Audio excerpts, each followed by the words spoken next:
Ilmu itu saudara, serbuk intannya akhlak.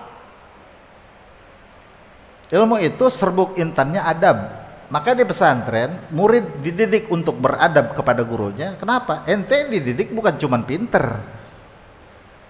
Kalau mau pinter, ente nggak usah nyantren, baca buku biar banyak, pinter. Tapi tugas seorang santri, di samping mencari ilmu, dia harus pulang membawa berkah. Maka dididik adab. Itu taat namanya. Jadi taat itu ada sisi keberkahan.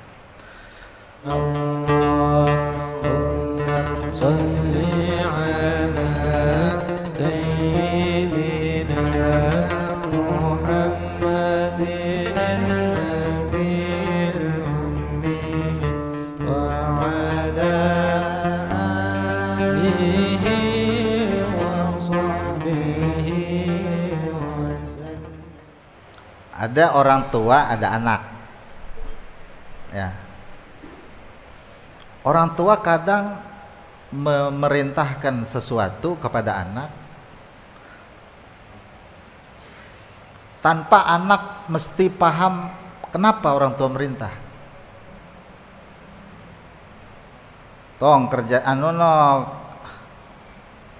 angkutin kayu di belakang rumah,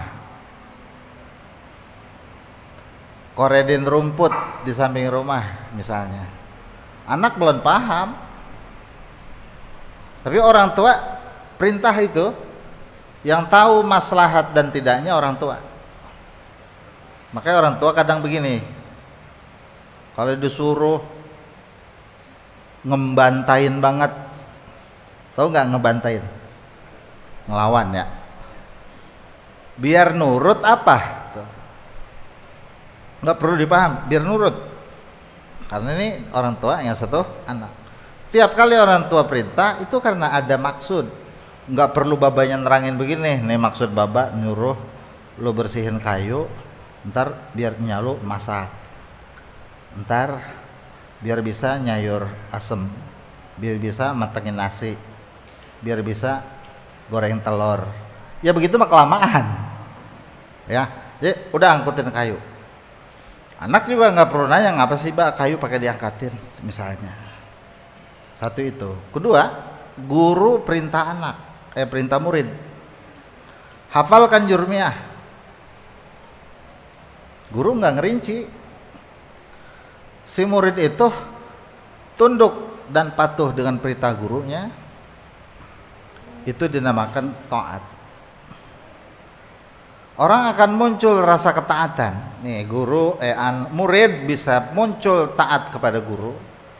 Anak bisa muncul ketaatan kepada orang tua. Ketika anak itu atau murid itu ada rasa takzim kepada gurunya. Kenapa ada rasa takzim? Sebab dia lihat gurunya itu sosok yang wajib diturut, dan anak melihat orang tuanya sosok yang harus diturut. Gimana sosok yang harus diturut? Orang tuanya sering mencontohkan hal-hal yang baik.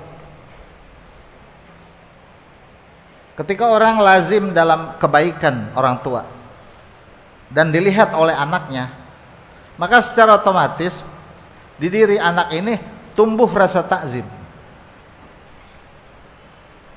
Sholat tong, ya Pak. Emang babanya tukang sholat. Ngaji tong, ya Pak. Ada takzim tuh. Emang babanya tukang ngaji. Tapi pada saat orang tua tidak memberi contoh, kemudian diperintahkan anaknya, itu anak ngerjainnya awang-awangan. Kita ada misalnya disuruh sama baba kita main judi mulu, kita disuruh sholat dong, baba kemana? Tanggung nih judi. Sholat nggak kita kira-kira? Malah kita diam-diam saudara pengen ngalahin baba dalam judi. Gue belajar judi, gue mau kalahin baba gue. Jadi anaknya lebih profesional dari babanya, karena anak biasanya pengen lebih dari babanya. Baba saya ustadz, anak harus jadi kiai, begitu. Anak biasa begitu biasanya. Walaupun belum tentu tercapai, Tapi pikiran tuh pengen lebih dari ayahnya. Baba saya kiai, saya kudu jadi wali gitu.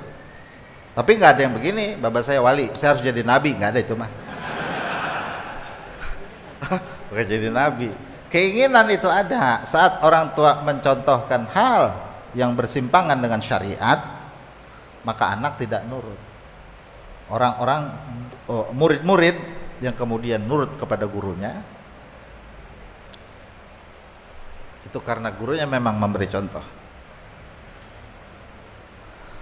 Ada pesantren saudara di Jawa banyak, di Banten juga. Nggak apa-apa, ini mah kongko ya. Ngaji mah baca dewek, kita udah pada bisa, udah aki-aki ini. Kita kongko aja ini mah. Di Jawa itu pesantren, kalau gurunya duduk di bangku, murid harus turun ke bawah. Guru misalnya duduk di bangku, ini begini nih kayak duduk di bangku. Kalau kata guru saya mah, guru yang duduk di bangku itu guru kuntilanak. Padahal dia lagi di bangku. Dia kata gini, nanti kamu kalau seandainya jadi ustadz, kamu ngajar, jangan duduk di bangku, kudu di bawah. Mengapa guru? Sebab yang di bangku guru kuntilanak, ogam rendah gitu, udah di bawah. Itu saya lihat, lah itu kan guru lagi di bangku, kuntilanak dong. Saya kata kuntilanak, itu mah banyolan dia. Jalan pakai dengkul, seperti di Peloso, masya Allah itu didikan akhlak. Nggak boleh pakai telapak kaki, nemuin guru tuh pakai dengkul. Jadi kalau udah di depan rumah masuk ke dalam rumah gurunya itu pakai dengkul. Jadi yang kapalan itu saudara bukan telapak kaki kita, dengkul kapalan. Karena jalannya pakai dengkul. Didikan apa itu? Didikan adab, bukan guru gila hormat, bukan. Guru tahu percis aturannya. Karena si guru sama gurunya begitu juga. Walaupun dihormatin kayak gitu, ketika di depan guru mah ya tetap aja begitu. Pakai dengkul juga. Itu didikan adab. Supaya di hati murid muncul takzim, baik ketika gurunya hidup maupun ketika gurunya mati. Supaya di hati murid muncul takzim, baik si murid masih di pesantren ataupun sudah pulang. Sudah di rumah kalau disebut gurunya begini, ingat guru. Karena didikan takzim. Kenapa dididik takzim? Sebab di dalam ilmu agama ada sisi-sisi abstrak yang tak terlihat tapi terbukti. Apa sisi abstrak itu? Keberkahan. Keberkahan.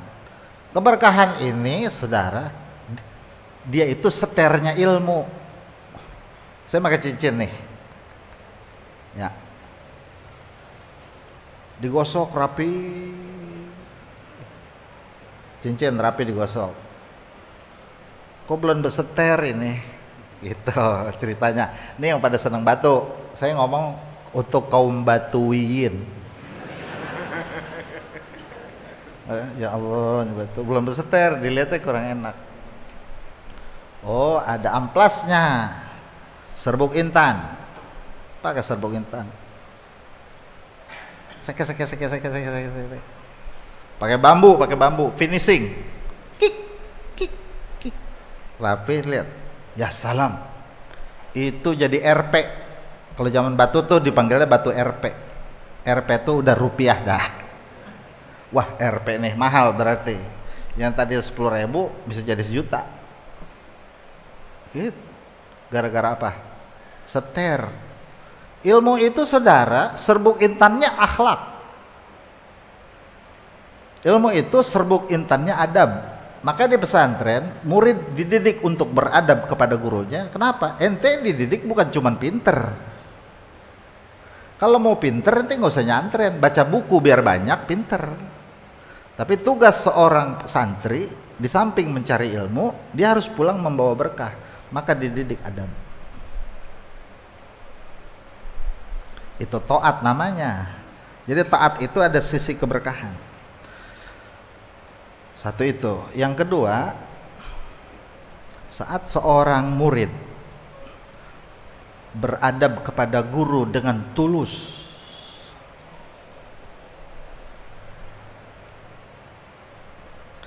saya ngomong kayak penting ini ya,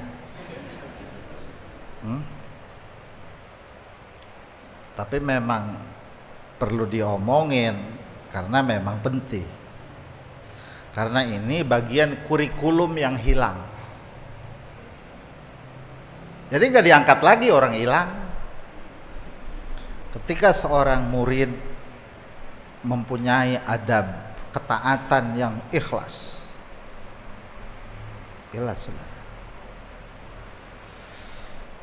maka ilmu-ilmu rahasia gurunya tanpa dia minta akan turun kepada muridnya. Tidak tertulis. Saya sampaikan, tidak tertulis. Ilmu-ilmu rahasia gurunya akan sampai kepada muridnya. Tiba-tiba murid begini, loh kok anak bisa ya? Kok anak paham ya? Padahal ini nggak pernah dijelaskan, kok anak paham? Oh, itu keberkahan adab kepada gurunya. Itu nggak tertulis. Jadi di dalam kitab itu ada lapisan, saudara. Ada lapisan bagian-bagian ilmu. Ada yang disebut tersurat dan ada yang tersirat. Kalau tersurat, saudara, fokus konsentrasi ilmu dengan kecerdasannya, dia akan dapat ilmu tersurat. Tapi yang tersirat, dia harus punya akhlak tinggi yang tulus kepada gurunya. Akan turun itu. Habib Abdullah Haddad katakan, al-barakatu la tadharu illa min ba'du. Al-barakatu, keberkahan guru itu,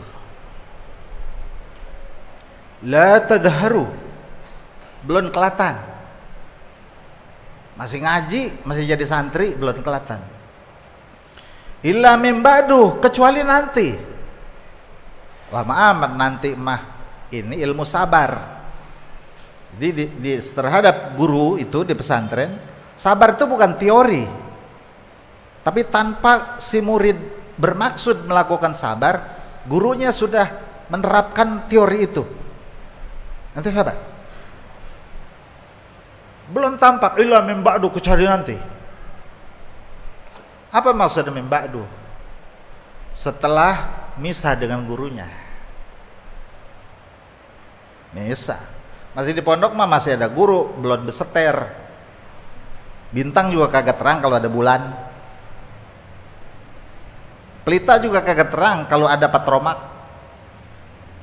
Bulan juga terang, kagak terang kalau ada matahari. Murid juga nggak terang kalau ada gurunya. Ntar pas keluar dari pesantren di kampungnya terang aja orang dewek. Begitu. Misah dari guru terang. Yang kedua maksudnya, illa min ba'duh, kecuali setelah gurunya berpulang ke rahmatullah. Saat gurunya meninggal, muncul aja tuh bintang, teng. Pada saat Nabi Muhammad masih hidup, sahabat nggak ada yang naik namanya. Saat Rasulullah sudah berpulang ke rahmatullah, muncul ulama-ulama dari kalangan sahabat, dan terus begitu dari generasi ke generasi. Itu taat sama guru, taat sama orang tua. Kalau taat sama guru, saudara, keluar keberkahan ilmu. Adab sama guru. Kalau adab sama orang tua, saudara, keluar keberkahan umur. Umur kita berkah. Udah rumus itu.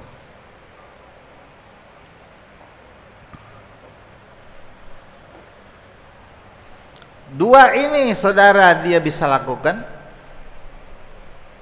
taat sama orang tua dan taat sama guru, baru dia bisa taat sama Allah. Namanya ini tangga, anak tangga. baru dia bisa taat sama Allah. Bab ini orang entar saat dia pulang nyantren, dia harus menjadi suri tauladan. Dia harus taat kepada Allah. Maka dididik di pesantrennya untuk beradab, berakhlak dan taat kepada guru. Baru taat kepada Allah.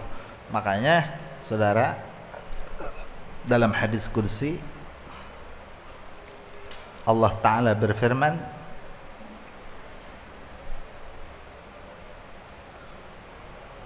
man ardani wa yuskhitu walidayhi fa ana anhu sakhir wa man askhatani wa yurdi walidayhi fa ana anhu radin. Barang siapa yang membuat senang aku tapi membuat sakit hati orang tuanya, maka aku benci padanya. Dan barang siapa yang membuat sakit aku tapi dia membuat senang orang tuanya, pana anhu radin, maka aku suka kepadanya. Jadi ini hadis menjadi parameter bahwa seorang ingin mendapatkan keridhaan Allah, untuk bisa taat kepada Allah ada tahapannya, yaitu ridhal walidin, taatul walidin. Allah Ta'ala tidak menyebutkan abawain, bukan ababa, menya. Man ato'a baba'ahu wa nya'ahu, enggak. Tapi walideh. Wa qada rabbuka alla ta'budu illa iyyahu wabil walidaini, bukan wabil abawain. Karena walid itu saudara, orang tua itu ada walid min haitsun nasab, orang tua biologi, nyama baba yang gedein kita, yang beranakin kita. Yang kedua, orang tua ideologi, kata Ki Abdul Rashid, yaitu orang tua yang mendidik kita. Jadi bahasa Allah Ta'ala singkat, wabil walidin. Jadi taat sama guru, taat sama orang tua. Ini yang dilakukan. Baru pa'ana anhu radin, aku ridho dengan dia. Apalagi ama emaknya taat, ama babanya taat, ama gurunya taat, berakhlak beradab, ama Allah Ta'ala taat, sudah itu mah selesai. Allah